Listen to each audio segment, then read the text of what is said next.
analista económico Osvaldo Landázuri. Presentamos Entrevista.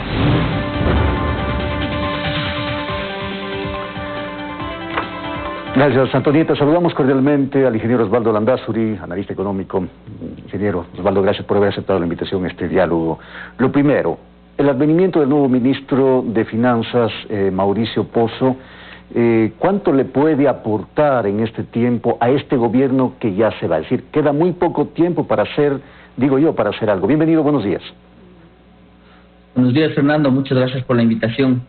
Yo creo que, Fernando, Mauricio es un buen economista, es un economista que tiene una buena reputación. No sé qué pueda hacer en 7 meses, 8 meses de gobierno. Probablemente lo que haya pasado es que los diálogos con algunos candidatos también hayan sido parte del análisis. Me imagino que el Fondo Monetario también habrá intervenido en esta decisión. Es decir, es un conjunto de elementos los que están rondando esta nueva designación. Pero indudablemente cualquier ministro que se haga cargo de esta cartera tendrá que hacer los ajustes que el Ecuador necesita para ordenar su propia casa. Es decir, no tenemos muchos caminos que hacer respecto a qué es lo que pasa con nuestras cuentas, a ver nuestro presupuesto. Y en esa línea, Mauricio o cualquier otro tendrá que profundizar el ajuste que lamentablemente la pandemia se ha encargado de desnudar en términos de debilidad de la economía ecuatoriana. Más allá de aquello, yo veo que siendo un país dolarizado, como usted recordará en varias entrevistas yo he mencionado, los caminos que quedan son pocos. Es decir, hemos visto cómo la economía real se ha ajustado por el lado del empleo, es decir, ha crecido el desempleo. Lo otro que hemos visto es cómo la deflación es parte ya de nuestra vida, es decir, los precios siguen cayendo. Y en esa línea, fíjese usted que todo lo que se predijo se está cumpliendo casi a rajatabla, es decir, la economía real se ajusta y por lo tanto el gobierno y la ciudadanía, la sociedad entera, el país, debe ajustarse a una nueva realidad, Fernando. Quizás el camino es el que hay discusión. Ahora, hablemos un poquito de del acuerdo con el Fondo Monetario Internacional. Ha habido ya un primer desembolso, pero dentro del acuerdo, para el resto de desembolsos, entendemos, está prevista la posibilidad del incremento del IVA. ¿Esto es conveniente a estas alturas, en este momento, Osvaldo? A ver, yo creo que primero dividamos en dos su pregunta. Lo del Fondo Monetario, yo he sido de los quizás más objetivos en analizar que no es que uno está contento por ir al fondo. Realmente llega al Fondo Monetario porque ya no tiene muchas alternativas, ya no tiene más prestamistas y por lo tanto le toca ir al Fondo Monetario.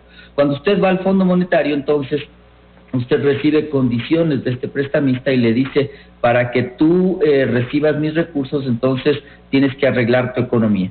En esa línea hay varios caminos. Uno de los que ha planteado el fondo es subir impuestos. Yo creo que no es el momento.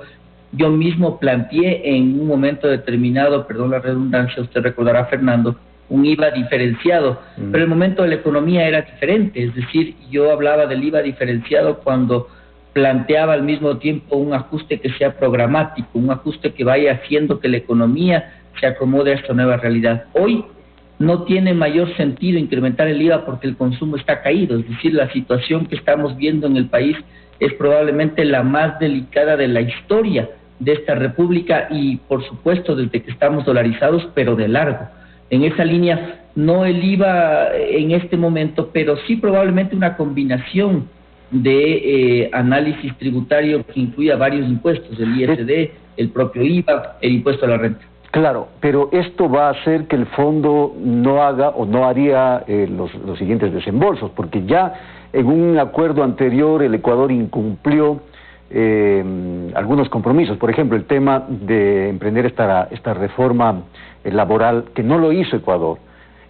Ahora está de por medio el tema del IVA. ¿Qué quiere decir esto a futuro? ¿El fondo podría frenar estos desembolsos, Osvaldo? Mire, Fernando, que lo otro que yo estaba comentándole en su anterior consulta, pero que se relaciona directamente con esta, es entender por qué nos da plata el Fondo Monetario. Es decir, nosotros hemos incumplido 19 de los 20 o 20 de los 21 acuerdos que hemos firmado como país. Es decir, lo más frecuente es que nosotros incumplamos ese acuerdo. Entonces la pregunta es, ¿por qué nos dan plata? ¿Por qué nos dio plata el fondo?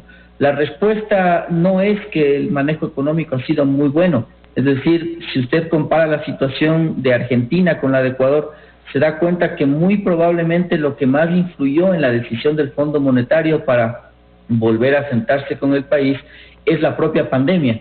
Y paradójicamente es este desequilibrio económico tan complejo que vive el país antes de elecciones. Es decir, el Fondo Monetario, por supuesto, que está interesado en no tener un foco de desequilibrio social, de problemas antes de elecciones, viendo lo que pasa en Bolivia, viendo lo que pasa en Argentina. Entonces, primero entendamos eso, Fernando, es decir, no ha habido ningún manejo económico significativamente distinto por parte del Ecuador para que le den plata. En esa línea, ahora sí, su pregunta se responde en el sentido de que con el fondo hemos incumplido todos los acuerdos. Hoy está en duda que lo que sigue de los desembolsos del Ecuador se puedan llevar a cabo, y por lo tanto el Fondo Monetario estará examinando para ver cuánto le da para que no caiga en un hueco tan profundo que le estalle socialmente, pero que al mismo tiempo no significa un rescate tipo Plan Marshall luego de la Segunda Guerra Mundial,